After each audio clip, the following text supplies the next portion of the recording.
2, 1. Good morning. Today is Tuesday, August 19th, 2025. This is the Arlington County Board of Equalization hearings. There are 4 members present. Mr. Hoffman is absent, and 2 cases on the agenda. The first case is RPC 160250009 at 1820 North Quinn Street. Mr. Price, you can start with your 8 minutes and tell us about this property, sir. Good morning, board. My name is Justin Price. The subject of this appeal is 1820 North Quinn Street. This and our estimated fair market value is $16,346,900.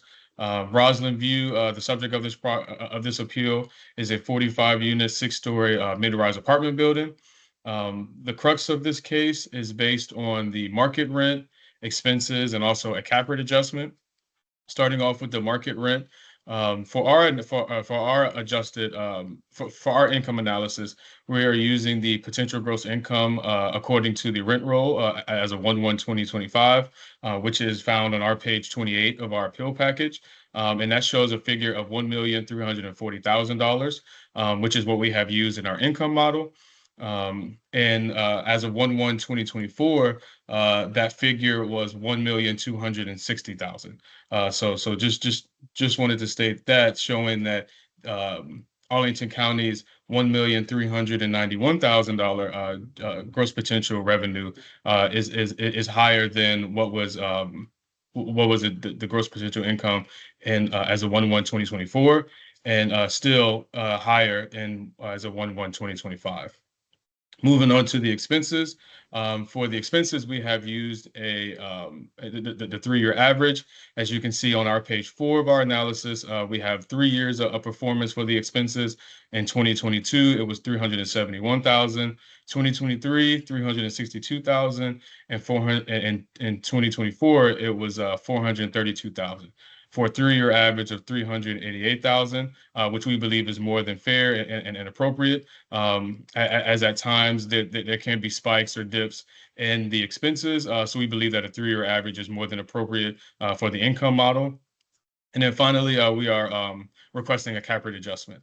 I know in the past we have argued for a cap rate adjustment, and we still believe that although we have seen an increase in Arlington County's cap rates in the pertinent data book or the commercial guidelines, we believe that further increase is needed. So we have supplied CoStar sub-market data that shows that there's an average cap rate in Arlington County at 5.4%, median of 5.45%, and also subsequent commercial real estate publications that also advocate for a higher cap rate. So in our analysis, we're using a 6.050% cap rate. And with those 3 adjustments, that's how we come up to our indicated value. I have a feeling that the county is going to come back and speak of growth and speak of how, this property is performing well. I'm not denying that there has been growth at this property. The NOI has continued to increase year over year. But I do believe that the county is jumping the gun when it comes to the potential, the gross potential income, and also the NOI. The NOI with those two adjustments, the gross potential revenue and the expenses, comes out to an NOI of $988,000. The calendar year 2024 NOI was $1,033,000, and the county is at $1,055,000. So I believe they're a bit jumping the gun when it comes to the growth at the property. Yes, there is growth, but we're not indicating the value that's indicated by the county is a potential of what it could be and not what it actually is. As I mentioned before, looking at the 3-year average, the 3-year average NOI at the property is $967,000, which is right in line with what we're requesting in our updated income model, which is $988,000.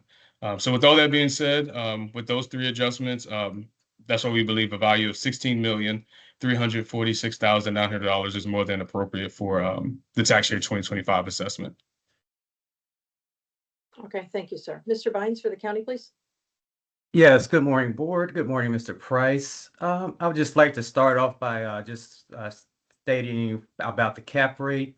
Our cap rate is supported by data that's been collected through the county and also through third-party commercial real estate publications like PwC, CBRE, and RERC. And we believe that our cap rates are well supported through these methods.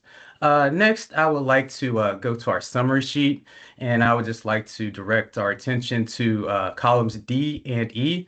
That is our assessment compared to the operating year 2024 data that was provided to us by the appellant from their INE. If we take a look at the apartment revenue in column E that was reported to us by the appellant, and if we take a look at our estimate for the apartment rent, we can see that we were about $10,000 separate from what actually happened at the property in 2024, which is less than a 1% difference. Also, if we take a look at the GPIs, we can actually see that our projection was lower than what actually was reported in 2024. Also, the EGI, our EGI, estimated EGI was less than what was projected here, or sorry, reported from the appellant in 2024 at the property.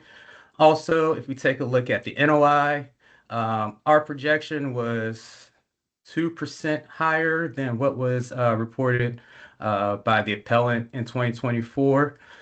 We also looked at their rent rolls, and they were kind enough to provide us average rents per unit. We did go to column F. We did put that into our model just to conduct a test. And we can see that given the numbers that were projection from what was reported, we can see a slight increase over their 2024 projections. If we go to the apartment rent, it's about 3.72% increase. If we go to the GPI, about a 2.82% increase. Our EGI is about a 1.67% increase, and the NOI is about a 5.28% increase. We can also see through the history, occupancy at the property has been pretty stable throughout at least the past 3 years. I would like to go back to column D, and our expenses were a little bit lower than what were reported in 2024 from the appellant. However, if you take a look at the past 3 years, 2021, 2022, 2023, that's where we got our modeling from. So we did, and we can see that 2024 was a little slightly higher than what's usually reported there at the property. So in column F for the expense, we actually took the average from the past 3 years and added 3.5% to that, just to give a fair description of what could happen at the property. And we can see at the total indicated value at the bottom of column F, it was still slightly a little bit higher than what we actually projected over in column D. With that said, again, if we just take a look at column D and column E, we can see GPI was lower than what was actually reported from the property. EGI was lower than what was reported at the property, and the NOI was slightly higher than what was reported at the property. With that being said, we believe that our 2025 assessment is fair and equitable, and we request that the 2025 assessment be confirmed at $18,050,200. Thank you. Okay, thank you both. Questions from board members? No? Mhm. Okay, Mr. Bynes, any final comments in your minute? No, I have nothing else to add. Okay, Mr. Price, if you take a minute, you can wrap up any final comments. Yes, ma'am. Just to wrap up, it's just interesting that the county chooses when to use the actuals or when to consider the actuals and when to consider the 3-year average. Throughout his analysis or throughout his analysis, he talks about how the actual income is slightly higher, but then with the expenses, it's drastically higher. The actuals are 430,000. So that's why we use a 3-year average. That's why we like to point to the 3-year average. And if you look at the 3-year average for NOI, it's 967,000, but the actual NOI is 1,033,000,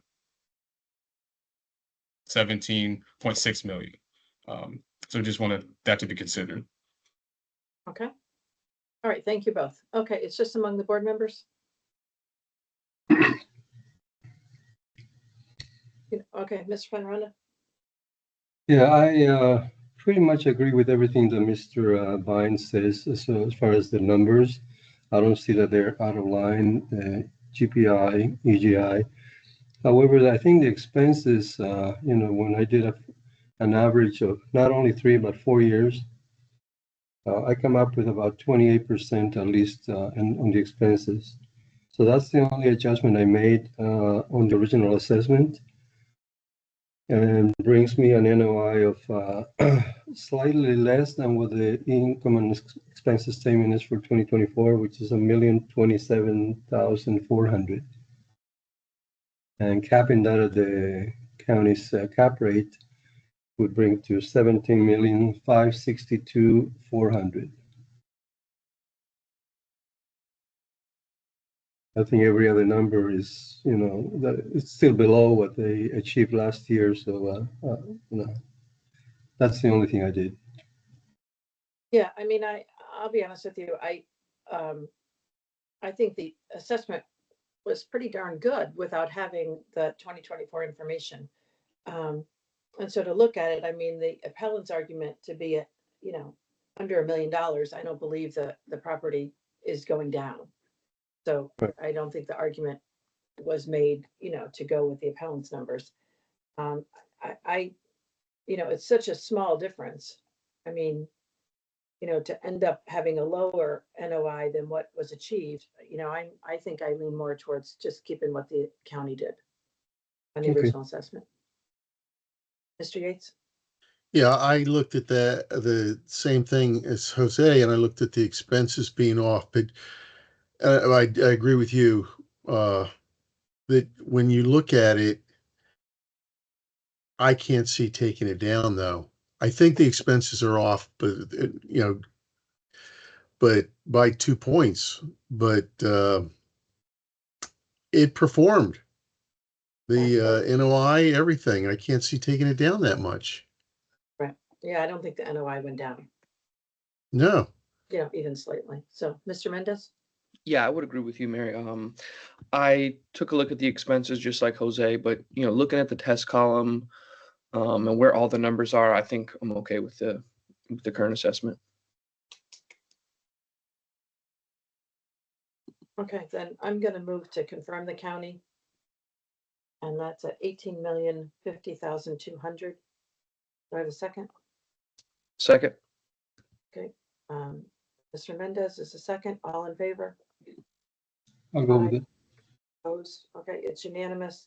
The county's confirmed at $18,050,200. Thank you both. All right, thank you. Thank you. And then I believe Ms. Shuttlesworth is here.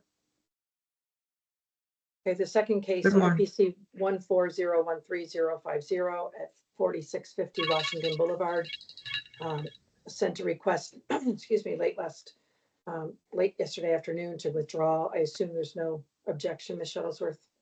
No objections. Okay, then I'll move to accept the withdrawal. Do I have a second? Excuse me. Second that. Okay, a second by Mr. Penaranda. All in favor? Aye.